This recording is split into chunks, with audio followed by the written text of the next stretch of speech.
แต่ខ្ញុំគួរតែសុំម៉ែទៅបន្តការសិក្សានៅភ្នំពេញអត់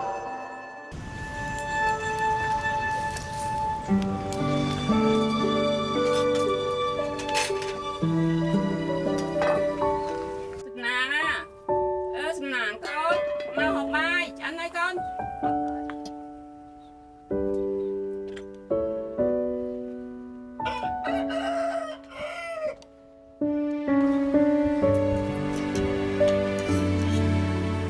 ម៉ែឥ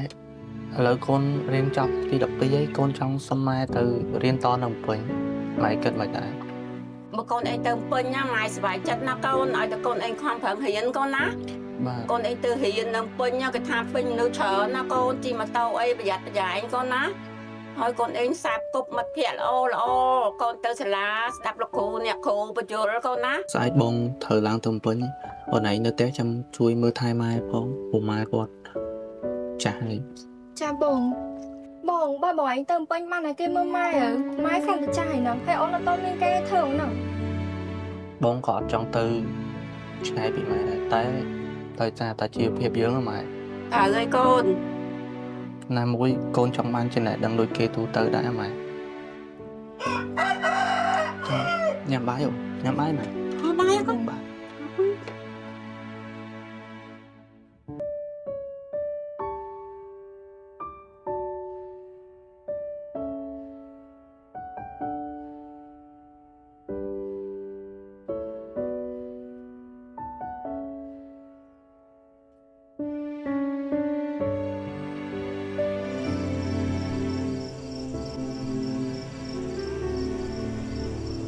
ម៉ែជុំកូនច្រើនឆ្នាំហើយបើកូនទៅកូនជោគជ័យ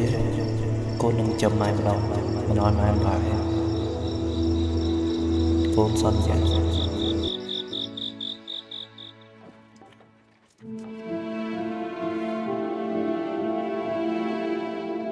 អូចាម៉ែកូនត្រូវទៅពេញណាម៉ែកូនឯងទៅឥឡូវហ្នឹងបាត់ម៉ែកូនឯងទៅមួយពីណាកូនមិត្តភក្តិកូនរបស់អ៊ីនៅtrongភូមិគាត់មកយកម៉ែឥឡូវកូនត្រូវទៅពេញណាម៉ែ